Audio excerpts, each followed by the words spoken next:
Российскую столицу накрыло метелью. Третий за короткое время антиатлантический циклон принес в Москву волну сильных снегопадов. За 2 недели здесь выпало снега больше месячной нормы.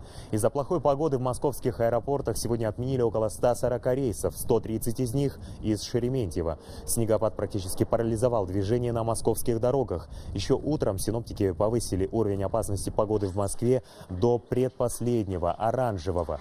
При этом на город, по прогнозам, надвигается новый мощный снегопад.